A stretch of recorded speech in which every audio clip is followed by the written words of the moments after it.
नमस्कार, मी श्वेता. महाराष्ट्र कॉलिंग मध्ये आपल्या सगळ्यांचं मनापासून स्वागत. आजचा कार्यक्रम हा खास करून विद्यार्थी आणि पालकांसाठी आहे. विद्यार्थ्यांनी स्पर्धा परीक्षेतून अधिकारी कसे बनावे या विषयावरच आज आपण चर्चा करणार आहोत आणि आपल्याला मार्गदर्शन करण्यासाठी आज आपल्या सोबत आहे ठाण्याच्या संबोधी IAS अकॅडमीचे संस्थापक संचालक मंगेश बोरकर सर. सगळ्यात आधी आपण सरांचं स्वागत करूयात. नमस्कार सर. आपण या चर्चेला सुरुवात करणार आहोतच, पण त्याआधी सरांची माहिती देणारा हा व्हिडिओ आपण पाहूया. मंगेश बोरकर सर हे मुंबई ठाण्यातील देशाच्या प्रतिष्ठित आणि स्पर्धा परीक्षांचे उत्कृष्ट निकाल देणाऱ्या संबोधी IAS अकॅडमीचे संस्थापक आणि संचालक आहेत. लवकरच सरांच्या रेसिडेन्शियल ब्रांचेस या नागपूर, पुणे या ठिकाणी सुरू होत आहेत. सर मागील 18 वर्षांपासून अशा सरकारी नोकरीच्या स्पर्धा परीक्षांसाठी उत्कृष्ट असं मार्गदर्शन आणि प्रशिक्षण देतात. मागील 17 वर्षात त्यांनी अगदी पहिल्या आणि दुसऱ्या प्रयत्नातच 750 पेक्षा जास्त विविध सरकारी संघटनांमध्ये उच्च पदस्थ अधिकारी घडवलेले आहेत. त्यांच्या या कार्यासाठी त्यांना अनेक पुरस्कारांनी सुद्धा सन्मानित करण्यात आलंय. यात मुंबई महानगरपालिका अधिकारी यांच्या ऋणानुबंध अभियान संघटनेद्वारे 2दा सावित्रीबाई फुले उत्कृष्ट शिक्षक पुरस्कार त्यांना मिळालाय. शिवाय नुकताच ठाणे गौरव 2022 हा पुरस्कार सुद्धा त्यांना मिळालाय. सरांनी स्वतः UPSC civil services, central arm police forces assistant कमांडंटच्या पूर्व आणि मुख्य परीक्षा तसंच मुलाखती सुद्धा दिलेल्या होत्या. IAS मुख्य परीक्षेमध्ये इतिहास विषयात ते 354 गुण मिळवून ऑल इंडिया टॉपर राहिलेले होते. 2004 ते 2006 दरम्यान अगदी IAS IPS पदांच्या जवळ पोहोचलेले असताना सुद्धा सरांनी संवैधानिक नैतिकता जोपासणारे कर्तव्यदक्ष आणि प्रामाणिक अधिकारी घडावे, त्यातून लोककल्याण व्हावं यासाठी संबोधी IAS अकॅडमीची सुरुवात केली होती. तर आपण आजच्या या चर्चेला सुरुवात करणार आहोत. तुम्हाला सुद्धा जर स्पर्धा परीक्षेतून अधिकारी बनायचं असेल तर नेमके तुम्ही कसे बनू शकता या संदर्भात आज सर आपल्याला मार्गदर्शन करतील. आपण स्पर्धा परीक्षांसाठी मार्गदर्शन करणं हे 2004 मध्ये खरं तर सुरू केलं आणि 2006 मध्ये मुंबईतून थेट मार्गदर्शनाला सुरुवात केली. एक 18 वर्षाचा हा कालावधी आहे. या 18 वर्षाच्या कालावधीतून जो काही तुमचा अनुभव आहे यातनं तुम्ही काय सांगणार की विद्यार्थ्यांची मानसिकता आणि त्यांचा सहभाग याबद्दल तुमचा एक अनुभव काय आहे? मॅडम, सगळ्यात महत्त्वाचं असं आहे की महाराष्ट्रामध्ये म्हणजे आता 18 वर्ष झालीत मला. मी खास करून UPSC civil services, MPSC state services, NDAच्या एक्झाम्स, बँकिंग, स्टाफ सिलेक्शन या संदर्भात मार्गदर्शन करतो. आमच्या संबोधी करिअर अकॅडमीमध्ये ठाणे मुंबई ब्रांचेसला प्रशिक्षण देतो. मुंबईला माझ्या ब्रांचेस होत्या, आता सध्या ठाणे वेस्ट या ठिकाणीच आमची ब्रांच आहे जिथे क्लासरूम आणि ऑनलाईन कोचिंग आम्ही देतो. पण इतक्या वर्षामध्ये एक लक्षात आलं की महाराष्ट्रामध्ये जे विद्यार्थी प्रिपरेशन करतात हे विद्यार्थी सेंट्रल गव्हर्नमेंटच्या ज्या एक्झाम्स आहेत त्याच्याकडे कमी लक्ष असतं आणि मॅक्झिमम जो क्राऊड आहे तो MPSCच्या ग्रुप बीच्या एक्झाम्स, ग्रुप सीच्या एक्झाम्स किंवा फार फार झालं तर राज्यसेवा याच्याकडेच त्यांचं लक्ष असतं. इतर ज्या सेंट्रल गव्हर्नमेंटच्या म्हणजे for example UPSC civil services आहे, पॅरामिलिटरी फोर्सेस आहे, NDAच्या एक्झाम्स आहेत, CDSC आहे, बँकिंग आहे, स्टाफ सिलेक्शन आहे, EPFO आहे, ESIC आहे, इंटेलिजन्स ब्युरो आहे, याच्याकडे मात्र विद्यार्थ्यांचं दुर्लक्ष झालेलं मला दिसतं. आणि मुंबईमध्ये सुद्धा, ठाण्यामध्ये सुद्धा हाच प्रकार दिसतो की एकंदरीतच स्पर्धा परीक्षांबद्दल थोडंसं अवेअरनेस कमी आहे. नाही, आणि तुमच्या या संपूर्ण कारकिर्दीमध्ये अनेक तुमचे असे विद्यार्थी आहेत की जे अगदी पहिल्या अटेम्प्टमध्येच IAS IPS सुद्धा झालेले आहेत. UPSC आणि MPSC या परीक्षांबद्दल खरं तर पाहायला झालं तर महाराष्ट्रातले विद्यार्थी हे तितकेसे म्हणजे अजूनही त्यांना ही परीक्षा कठीण आहे असं वाटतं. तर तुम्हाला काय वाटतं नेमकं की आजकालचे जे होतकरू विद्यार्थी आहेत त्यांनी सिव्हिल सर्व्हिसेसची परीक्षा ही नेमकी का द्यावी आणि नेमकी कोणती पदं ही महत्त्वाची असतात? सगळ्यात महत्त्वाचं आपण अगदी बरोबर बोललात की महाराष्ट्रातील विद्यार्थी म्हणजे UPSC सिव्हिल सर्व्हिसेस ही जी परीक्षा आहे ही तुम्हाला राजा बनवते. म्हणजे मी नेहमी असं म्हणत असतो की तुम्हाला जर जे विद्यार्थी होतकरू आहेत, जे विद्यार्थी महत्त्वाकांक्षी आहेत, आपल्या इकडे बरेचदा असं होतं की 10वीला 90% मिळाले, 12वीला 90% मिळाले, 95% मिळाले, मग आपण त्या विद्यार्थ्याला हुशार समजतो. पण नेमकी हा जो क्राऊड आहे हा अनेकदा 10वी नंतर सायन्स घेऊन नंतर मग 12वी नंतर कुठेतरी IIT सारख्या इन्स्टिट्यूशन्स किंवा कुठेतरी इंजिनिअरिंगला, मेडिकलला जातो, MBBS करायचं असतं त्यांना. खूप मोठं मार्केट आपल्या इथे आजच्या डेटमध्ये JEEचं किंवा नीटच्या एक्झामचं डेव्हलप झालेलं आहे. पण ॲट द सेम टाईम अशा विद्यार्थ्यांनी 10वी 12वी नंतर जर ठरवलं की मला IASच व्हायचं असेल तर त्या विद्यार्थ्यांनी अगदी 22व्या वर्षी IAS-IPS बनण्याचा त्यांना चान्स आहे. आणि IAS-IPS किंवा UPSC सिव्हिल सर्व्हिसेसच्या ज्या 22 सर्व्हिसेस आहे त्याच्यामध्ये का जावं, तर या सर्व्हिसेसच्या माध्यमातून तुम्ही जिल्ह्याचं जे प्रशासन असतं म्हणजे जिल्हा लेवलला समजा IAS ऑफिसर होतो तर तो डायरेक्टली चीफ एक्झिक्युटिव्ह ऑफिसर जिल्हा परिषद होतो, कालांतराने तो कलेक्टर होतो, कालांतराने तो डिव्हिजनल कमिशनर होतो, कालांतराने तो सेक्रेटरी होतो. म्हणजे ही जी अतिशय महत्त्वाची पदं जी आहेत चीफ सेक्रेटरीपर्यंत 22 ते 25व्या वर्षी जो विद्यार्थी IAS होणार किंवा जो विद्यार्थी IPS होणार हे अतिशय उच्च हे पदांवरती जातात. आणि त्याच्यामुळे माझं नेहमी एक सांगणं असतं विद्यार्थ्यांना की बाबा जायचं असेल, तुमच्यामध्ये क्षमता आहे, तुम्ही होतकरू आहात, महत्त्वाकांक्षा आहे, तर तुम्ही सिव्हिल सर्व्हिसेसमध्ये जा. आणि फक्त या 3-4 सर्व्हिसेसच नाही आहे, त्याच्यामध्ये ऑडिट अकाउंट सर्व्हिस आहे, डिफेन्स अकाउंट सर्व्हिस आहे, डिफेन्स इस्टेट सर्व्हिस आहे, ऑर्डनन्स फॅक्टरी सर्व्हिस आहे, कॉर्पोरेट लॉ सर्व्हिस आहे, फॉरेन सर्व्हिसेस आहे, रेव्हेन्यूच्या इन्कम टॅक्स आणि कस्टम्स या सर्व्हिसेस आहे. आणि खूप चांगल्या संधी त्याच्या माध्यमातून विद्यार्थ्याला मिळू शकतात. आणि सगळ्यात महत्त्वाचं की लोककल्याणाची कामं या माध्यमातून या विद्यार्थ्यांना, या अधिकाऱ्यांना म्हणजे विद्यार्थ्यातून अधिकारी झालेल्या व्यक्तींना करता येतात. आणि लोककल्याणाची कामं विद्यार्थ्यांनी करावीत आणि अशाच पद्धतीने तुम्ही या तुमच्या अकॅडमीच्या माध्यमातून विद्यार्थ्यांना खरं ट्रेनिंग देत असता. UPSC सिव्हिल सर्व्हिसेस याच्यासोबतच MPSC राज्यसेवा परीक्षा या पॅटर्न बद्दल खरं तर मला सरांकडनं जाणून घ्यायचे. तसंच मुख्य परीक्षा आणि मुलाखतीमध्ये यशस्वी होण्यासाठी नेमका विद्यार्थ्यांनी कोणता दृष्टिकोन ठेवायला हवा? एक मॅडम UPSC सिव्हिल सर्व्हिसेस जी एक्झामिनेशन आहे या सिव्हिल सर्व्हिसेसमध्ये आणि आत्ता MPSC राज्यसेवेचा जो पूर्वपरीक्षेचा पॅटर्न आहे या दोघांमध्ये कुठलीही तफावत नाही आहे, तो सारखाच आहे.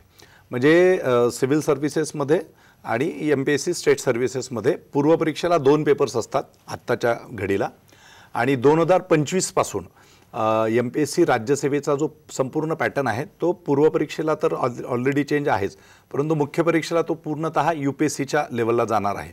तर थोडक्यात मी असं सांगेल की सध्या पूर्वपरीक्षेला 2 पेपर्स असतात, जनरल स्टडीज 1 आणि जनरल स्टडीज 2 त्याला म्हटलं जातं. जनरल स्टडीज 2 हा त्याला CSAT म्हटलं जातं आणि तो 33% क्वालिफाईंग आहे. म्हणजे त्या पेपरमध्ये आपल्याला 33% मार्क्स घेऊन उत्तीर्ण व्हावं लागतं. त्यात जर विद्यार्थी क्वालिफाय नाही झाला तर पहिला पेपर चेक केला जात नाही. आणि पहिला पेपर जो आहे तो 200 मार्क्सचा पेपर आहे, 100 क्वेश्चन्स त्यामध्ये असतात. 1/3 निगेटिव्ह मार्किंग सिस्टीम आहे संपूर्ण परीक्षेमध्ये पूर्वपरीक्षेला. आणि त्यामध्ये इंडियन हिस्ट्री, ओके, इंडियन हिस्ट्रीमध्ये मग ॲन्शियंट, मेडिवल, मॉडर्न हिस्ट्री, त्याच्यानंतर मग इंडियन ज्योग्राफी, मग ज्योग्राफीमध्ये इंडियन ज्योग्राफीसोबत वर्ल्ड ज्योग्राफी, मग फिजिकल ज्योग्राफी, क्लायमेटॉलॉजी, ओशनोग्राफी, त्याच्यानंतर मग Indian constitution, environment, biodiversity, current affairs, economy, असं बरंचसं आहे त्याच्यामध्ये. म्हणजे आता यावरती बोलायला गेलं तर खूप सारा भरपूर वेळ लागेल, तितका वेळ आपल्याकडे नाही आहे. आणि याचा जो अभ्यास आहे ना मॅडम, हा साधारणतः म्हणजे आपण आमच्याकडे ज्यावेळेस विद्यार्थी येत होतो त्यावेळेस आम्ही विद्यार्थ्याला सांगतो की बाबा सुरुवात कशी करायची, तर NCERTची पुस्तकं वाच. किंवा आता MPSCची तयारी करणारा विद्यार्थी असेल तर त्याला आम्ही सांगतो की जे स्टेट बोर्डची साधारणतः 7वी 8वी पासून तर 10वी 12वीपर्यंतची जी पुस्तकं असतात तर ती वाच. म्हणजे तो एक बेस आहे. त्याच्यानंतर question papers, past question papers जे असतात पूर्वपरीक्षेचे, मुख्य परीक्षेचे, त्याच्या माध्यमातून एक थोडासा ट्रेंड ॲनालिसिस समजून घेणे, एक्झॅक्टली क्वेश्चन्सचा टाईप कसा आहे. म्हणजे ऑब्जेक्टिव्ह क्वेश्चन्स असतात त्याच्यामुळे त्यामध्ये काही क्वेश्चन्स ॲनालिटिकल स्वरूपाचे असतात, काही क्वेश्चन्स हे फॅक्च्युअल असतात, काही क्वेश्चन्स हे कन्सेप्च्युअल असतात, काही क्वेश्चन्स हे कंटेम्पररी ॲनालिसिसशी रिलेटेड असतात. आता हे जे मी शब्द वापरले हा ॲप्रोच समजण्यासाठी अनेक विद्यार्थ्यांना 2-2, 3-3 वर्ष लागतात. कारण माझा अनुभव असा आहे की माझ्याकडे आत्ता ॲट प्रेझेंट माझं जेव्हापासून पॅन्डेमिकमध्ये 2020 पासून ऑनलाईन क्लासरूम सुरू झाला, माझ्याकडे दिल्ली रिटर्न विद्यार्थी आहेत, दिल्लीच्या टॉपमोस्ट इन्स्टिट्यूशनचे विद्यार्थी माझ्याकडे रिटर्न आहेत, बरेचसे विद्यार्थी माझ्याकडे पुणे रिटर्न विद्यार्थी आहेत, माझ्याकडे मुंबई, ठाणे, कल्याण, बोरिवली अशा अनेक ठिकाणी क्लासेस केलेले पण विद्यार्थी येतात. अनेक विद्यार्थ्यांना हा ॲप्रोचच माहिती नसतो. तर सगळ्यात महत्त्वाचं जर पूर्वपरीक्षा उत्तीर्ण करायची असेल तर ॲप्रोच माहिती पाहिजे. मुख्य परीक्षा जी आहे ती संपूर्ण रिटर्न आहे UPSCची, आणि MPSCची सध्या 23 आणि 24पर्यंत ऑब्जेक्टिव्ह आहे, 6 पेपर्स असतात त्याला. मुख्य परीक्षेमध्ये जे 9 पेपर्स आहेत UPSC सिव्हिल सर्व्हिसेसला, त्याच्यामध्ये एक ऑप्शनल सब्जेक्ट खूप महत्त्वाचा असतो. मी स्वतः ऑप्शनल सब्जेक्टमध्ये ऑल इंडिया टॉपर राहिलेलो आहे. हिस्ट्री ऑप्शनल होता माझा त्यावेळेस आणि 354 मार्क्स मला होते, म्हणजे टॉपर्सचे मार्क्स होते ते ऑल इंडिया ह्याच्या. तर हिस्ट्री ऑप्शनल किंवा 26 ऑप्शनल्स असतात, तर एक ऑप्शनल सब्जेक्ट असतो जो खूप महत्त्वाचा असतो क्वालिफाय होण्यामध्ये. त्याच्यानंतर जनरल स्टडीचे 4 पेपर्स असतात, त्याच्यामध्ये एथिक्स एक पेपर आहे जो स्कोरिंग असतो. बाकी तर मग 3 पेपर्स आहेत, हिस्ट्री, त्याच्यानंतर कॉन्स्टिट्यूशन, इकॉनॉमी असे, आणि बरंच त्याच्यामध्ये आणखी सिलेबस आहे. आणि एसे रायटिंग जो परत स्कोरिंगचा पेपर असतो, आणि 2 क्वालिफाईंग पेपर असतात, इंग्लिश आणि 1 लँग्वेजचा. तर असा सर्वसाधारण मुख्य परीक्षेचा पॅटर्न आहे 1750 मार्क्सचा. आणि त्याच्यानंतर असते मुलाखत. बरोबर. मुलाखत 275 मार्क्सची असते. आता हे जे 2025 पैकी साधारणतः एक आपण जर बघितलं तर याला मिनिमम क्वालिफाईंगसाठी साधारणतः अलीकडच्या कट ऑफ पॅटर्ननुसार 950 वगैरे मार्क्स पाहिजे असतात फायनल रँकर येण्यासाठी. आणि ऑल इंडिया टॉपरसाठी साधारणतः 1050, 1100 असे मार्क्स पाहिजे असतात. ओव्हरऑल जर प्रिपरेशन करायची म्हटलं आणि क्वालिफाय व्हायचं म्हटलं तर प्रिलिम्स, मेन्स आणि इंटरव्ह्यू याचा इंटिग्रेटेड ॲप्रोच असणं फार गरजेचं आहे. म्हणजे बऱ्याचदा असं विद्यार्थी कन्फ्यूज असतात की बाबा प्रिलिम्सची सेपरेट तयारी करायची का, मुख्य परीक्षेची सेपरेट तयारी करायची का, इंटरव्ह्यूचं वेगळं करायचं का. तर तसं नाही, तुमचा इंटिग्रेटेड ॲप्रोच पाहिजे. आणि साधारणतः एका वर्षाच्या हेल्दी प्रिपरेशनमध्ये 100% आम्ही तरी आमच्या विद्यार्थ्यांना तयार करतो. आणि म्हणूनच माझा डॉक्टर प्रवीण मुंडे माझ्याकडून फर्स्ट अटेम्प्टमध्ये IPS झाला, जो आता मुंबईमध्ये DCP झोन 4ला आहे. त्याच्यानंतर जय वाघमारे फर्स्ट अटेम्प्टमध्ये IRS झाला, मुंबईमध्येच डेप्युटी कमिशनर कस्टम्सला आहे. डॉक्टर रामदास भिसे सेकंड अटेम्प्टमध्ये इंडियन रेल्वे ट्रॅफिक सर्व्हिसला पास झाला, जो पुणे डिव्हिजनला आहे. आणि असे खूप साऱ्या विद्यार्थ्यांची नावं घेता येतील. नाही, खऱ्या अर्थाने खरं तर तुम्ही खूप छान मार्गदर्शन केलं. आणि एखादा ऑल इंडिया टॉपर असणारा शिक्षकच विद्यार्थ्यांना कशा पद्धतीने या सगळ्या स्पर्धा परीक्षांमध्ये ते उत्तीर्ण होऊ शकतात आणि त्यांचं स्वप्न पूर्ण करू शकतात हे खरं सांगू शकतो. आणखीन सुद्धा तुम्हाला संबोधी IAS अकॅडमी विषय आणखीनही तुम्हाला जाणून घ्यायचं असेल तर नक्कीच थेट तुम्ही त्यांना संपर्क सुद्धा साधू शकता. आणि त्यांचे सगळे क्रमांक आम्ही तुम्हाला खाली दिलेलेच आहेत. आता वेळ झाली एका छोट्याशा ब्रेकची, कुठे जाऊ नका, पाहत रहा महाराष्ट्र कॉलिंग.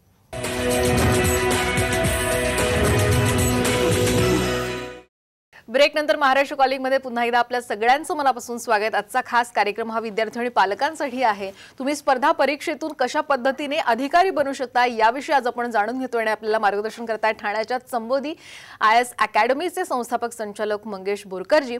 आपण आतापर्यंत साधारणपणे या दोन्ही परीक्षा स्पर्धा परीक्षांबद्दल जाणून घेतलं. मात्र सरांच्याच अकॅडमीमधून अगदी यशस्वीरित्या अधिकारी बनलेले जे विद्यार्थी आहेत त्यांचा अनुभव आता आपण जाणून घेणार आहोत.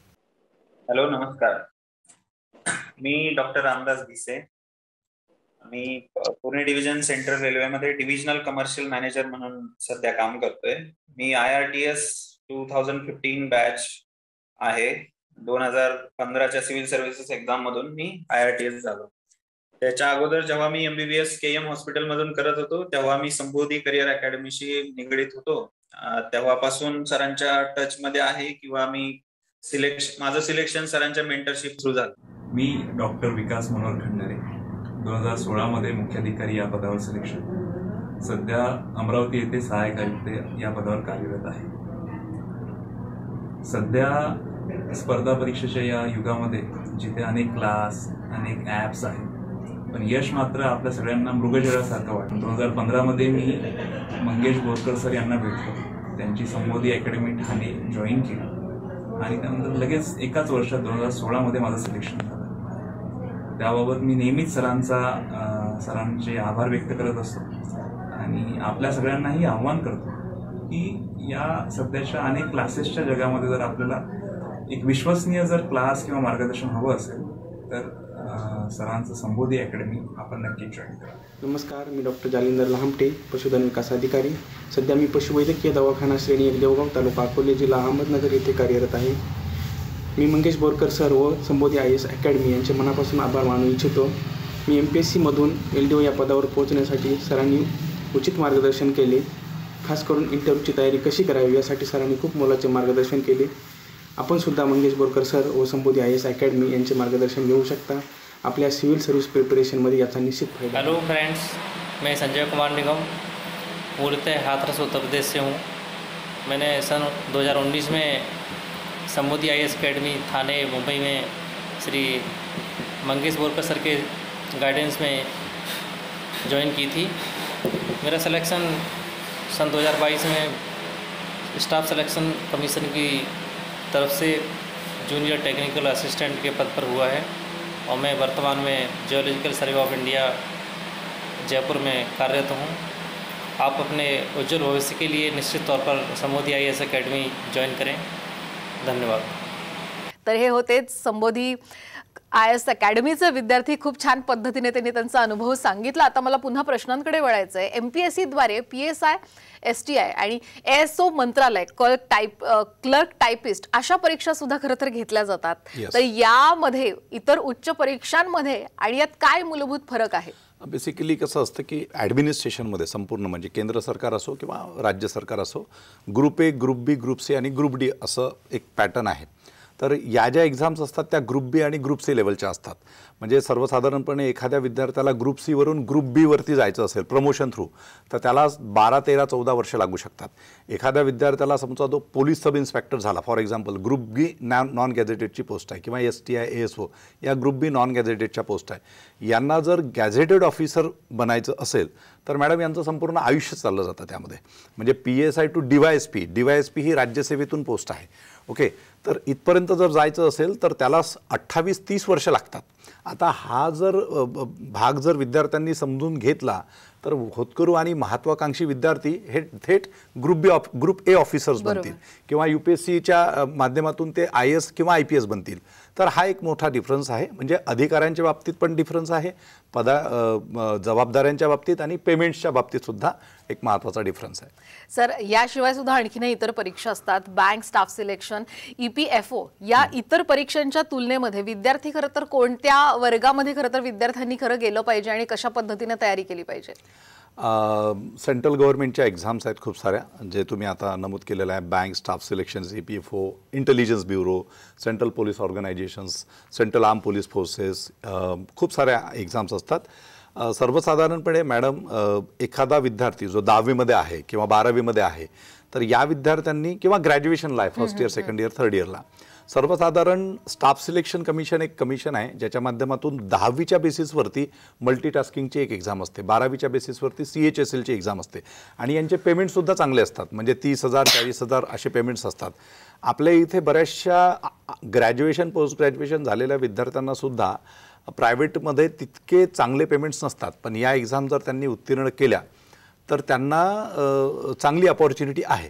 सो सर्वसाधारणपणे मला मी असं सांगेल की 10वीमध्ये, 12वीमध्ये कुठल्याही स्पर्धा परीक्षांच्या संदर्भात विद्यार्थ्यांनी आपलं ध्येय निश्चित करावं आणि 12वीपासून एक साधारणतः 12वी ते फायनल इयरचा जो स्पॅन जो असतो त्या पिरियडमध्ये जर त्यांनी कुठेतरी कोचिंग जॉईन केलं किंवा एक प्रॉपर मार्गदर्शन घेतलं तर मला वाटतं की ते 21व्या वर्षापर्यंत पूर्ण तयार होतात आणि ग्रुप C पासून तर ग्रुप A म्हणजे UPSC असो, MPSC असो किंवा या अन्य सेंट्रल गव्हर्नमेंटच्या एक्झाम्स असो, या ते निश्चितपणे 100% क्वालिफाय करू शकतात. फक्त एवढंच आहे की त्यांनी तो पॅटर्न त्याचं संपूर्ण एक ॲनालिसिस करून आणि प्रॉपर मार्गदर्शन जर घेतलं तर ते 100% उत्तीर्ण होऊ शकतात. Sir, NDA, CDSE, CPF, assistant commandant या परीक्षेद्वारे डिफेन्स आणि निमलष्करी दल यामध्ये सुद्धा बऱ्यापैकी संधी आहेत. तर या संधी नेमक्या कोणत्या आहेत, त्याची तयारी कशी करावी आणि महत्त्वाचं म्हणजे वयोमर्यादा कशी असते? NDA नॅशनल डिफेन्स अकॅडमी आणि CDSE combined defence services examination अतिशय उत्कृष्ट एक्झामिनेशन आहे. मी गेल्या या अनेक वर्षांमध्ये असं ऑब्झर्व करतो आहे की महाराष्ट्रातील जे विद्यार्थी आहेत ते या परीक्षांच्या माध्यमातून आर्मी, नेव्ही, एअरफोर्समध्ये, OTAमध्ये जे कमिशन रँकला जाऊ शकतात तर त्याचं प्रमाण अत्यल्प आहे. म्हणजे मी काही वर्षांपासून यावरती ॲग्रेसिव्हली काम करतो आहे. ज्याला NDAतून आर्मी, नेव्ही, एअरफोर्समध्ये कमिशन रँक ऑफिसर व्हायचं आहे त्याची तयारी जसं आपल्या इकडे इंजिनिअरिंग, मेडिकलची तयारी करतात त्याच पद्धतीने 10वी झाल्याच सुरू व्हायला पाहिजे. कारण याला 15 ते 18.5 असा वयोमर्यादा असते. 12वी अपियर झालेला किंवा 12वी उत्तीर्ण झालेला विद्यार्थी या परीक्षेची तयारी करू शकतो आणि 11वी-12वीचं जे फिजिक्स, केमिस्ट्री, मॅथ्स, बायोलॉजीचं जे सिलेबस असतं त्याचा एक कॉन्ट्रीब्युशन आहे त्याच्यामध्ये. म्हणजे 900 मार्क्सची ती परीक्षा असते रिटर्नमध्ये आणि दुसरा जो सेक्शन असतो त्याच्यामध्ये इंग्लिश, फिजिक्स, केमिस्ट्री, बायोलॉजी आणि जनरल स्टडीजमध्ये history, geography, constitution, economy, current affairs असे टॉपिक्स असतात.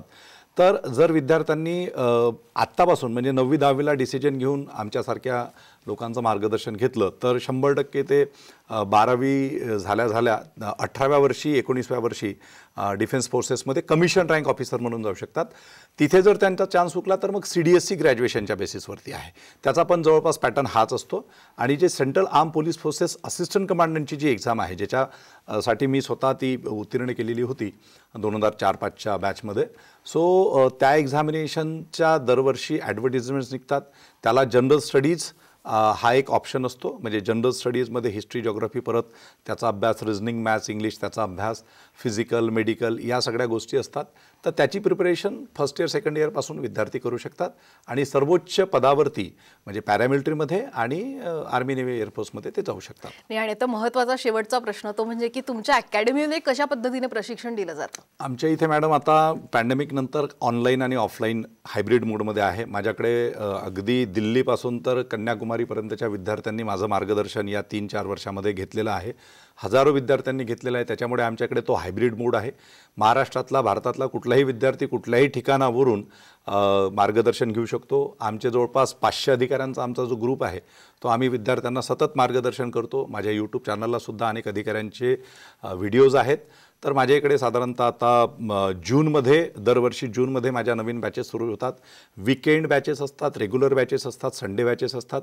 अगदी 11वीपासून तर first year, second year, third year, graduate, post graduate विद्यार्थी त्याच्यामध्ये एनरोल करू शकता. सध्या आमच्या ॲडमिशनच्या प्रोसेस सुरू आहेत आणि परत आमचे डिसेंबर-जानेवारीमध्ये सेकंड सेशन असतं.